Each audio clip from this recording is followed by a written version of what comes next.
I'm joined now by Paul Donovan, Managing Director and Senior Global Economist at UBS. He's usually in London. He's with us today for a special treat here in the studio in the U.S. I would call you another Euro skeptic. Can I call you that?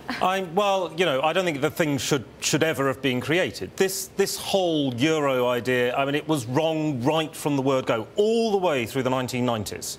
Economists with one voice were saying the Euro will not work. Okay, but people like you have been saying this over and over again, and guess what? The euro keeps strengthening. How do you explain that? Well, what we've got with the euro area as a whole, as a bloc, is a country which doesn't actually need foreign capital coming in. Now, here in the United States, basically you're dependent on the charity of others. You know, the rest of the world has to buy your currency, and that's what determines the price of the dollar.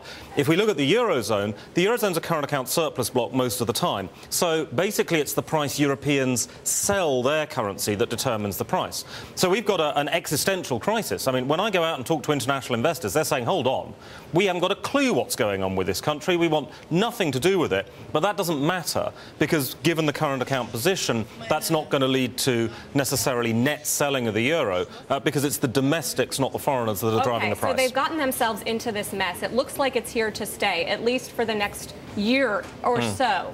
So what do? Clearly some kind of big bazooka is needed. Where does that come from? Well, it doesn't come from the Eurozone. That's not how Europe works. You know, Europe is crisis, solution, crisis, solution. We're going to have, you know, 5 years of rolling crisis, I think, in the Eurozone. This is just well, it's not even the first. 5 years. It was supposed to end in 2 weeks. Well, no, we'll end this crisis maybe by Christmas or perhaps by January. And then we can pause a bit, we can relax, and then we'll get another crisis, yeah, which could be Spain, it could be France. You pick a country. There's no shortage of crises in Europe. How worried are you about France? Danny Blanchflower mentioned the French banks and the firing line. Well, I mean, I think it's very interesting that we get this somewhat odd story in the UK Guardian newspaper, which, frankly, if I was a Eurozone politician, wouldn't be my first choice of newspaper to leak to.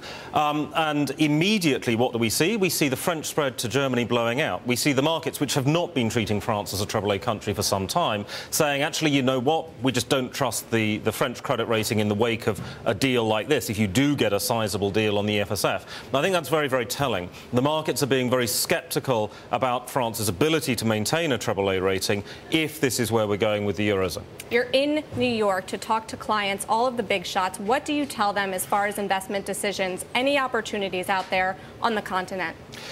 It's very, very difficult, because the problem that we've got with the Eurozone at the moment is this is entirely political. Now, you know, in a perfect world, everything would be run by economists and we'd have rationality and everything would be fine. But this isn't a perfect world. We've got politicians trying to run things, trying to play at running economies, and we get random actions. So it's very, very difficult to come up with investment decisions in this environment.